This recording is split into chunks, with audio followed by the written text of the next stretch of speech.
যখন উনার গায়ে বিবস্ত্র হয়ে গেছে তারপরে উনি বাচ্চাদেরকে হাত ধরি বাইরে দিয়ে ফিক্কা মারতেছে।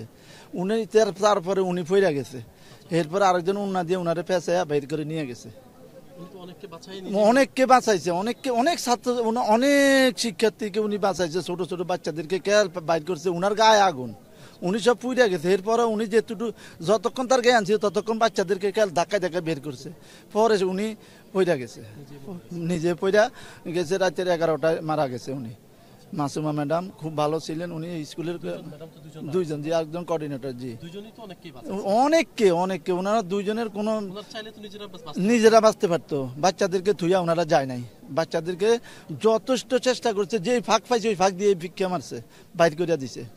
যতক্ষণ তাদের জাম ছিল ততক্ষণ তারা আপ্রাণ চেষ্টা করে তাদেরকে বের করছে।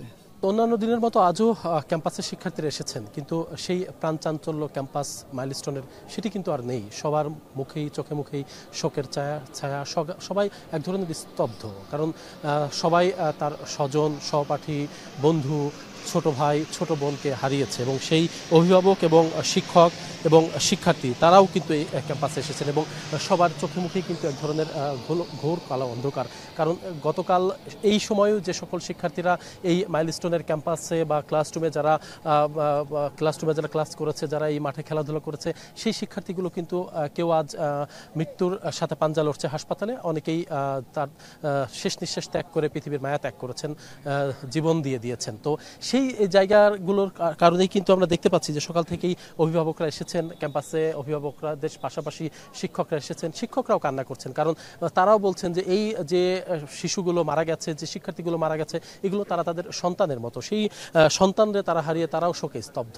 এই হঠাৎ যে বিস্ফোরণ, হঠাৎ যে বিমান বিধ্বস্ত হওয়ার ঘটনা, এটি আসলে কিন্তু একটু বলতে চাই, আসলে এই মাইলস্টোন ক্যাম্পাসের উপর দিয়ে প্রতিদিন কিন্তু শত শত বিমান এয়ারপোর্টে ল্যান্ড করে, অর্থাৎ এটি একটি বিমানের একটি রুট। এই ল্যান্ডিং কিন্তু বিষয়টি এই মাইলস্টোনের শিক্ষক, শিক্ষার্থী, ছোট যারা শিশু, সবার কাছে কিন্তু একটি পরিচিত ঘটনা। কিন্তু সেই পরিচিত ঘটনা যে তাদের ক্যাম্পাসের ভবনের ওপরে এসে একটি বিমান এভাবে আছড়ে পড়বে, এবং এর পরবর্তীতে যে এত মানুষের প্রাণহানি হবে, এত মানুষ জীবন মৃত্যুর সন্ধিক্ষণে চলে যাবে, এটি কিন্তু আসলে কারোর পক্ষেই সবকিছু কিন্তু অজানা ছিল। তো সব মিলিয়ে আসলে বলা যায় যে পুরো ক্যাম্পাসের সেই যে প্রাণচাঞ্চল্য যে ক্যাম্পাস, সেটি কিন্তু এক ধরনের স্তব্ধ হয়ে গেছে। সবার চোখ মুখ সবাই কিন্তু আহাজারি করছেন, এবং অনেকের স্বজন যারা এখনো খুঁজে পাননি, যারা অনেকের যে শিক্ষার্থীদেরকে খুঁজে পাওয়া যায়নি এখনো, তার অভিভাবকরা কিন্তু ঘটনাস্থলে এসে তারাও কিন্তু হাজারি করছেন, এবং তারা বারবারই বলছেন যে তাদের স্বজন কোথায় সেটি কিন্তু তারা খুঁজে পেতে যাচ্ছেন। এবং প্রত্যক্ষদর্শী যারা বলছেন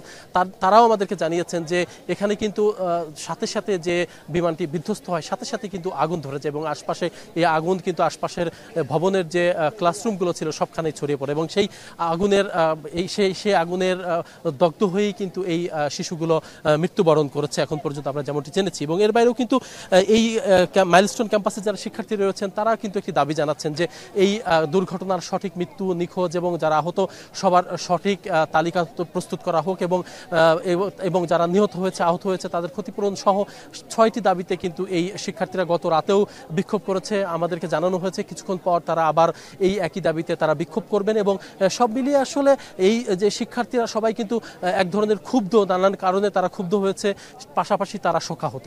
সব মিলিয়ে আসলে এই মাইলস্টোন ক্যাম্পাসে কিন্তু আশপাশ এবং ক্যাম্পাস সবখানে কিন্তু এক ধরনের শোকের ছায়া বিরাজ করছে।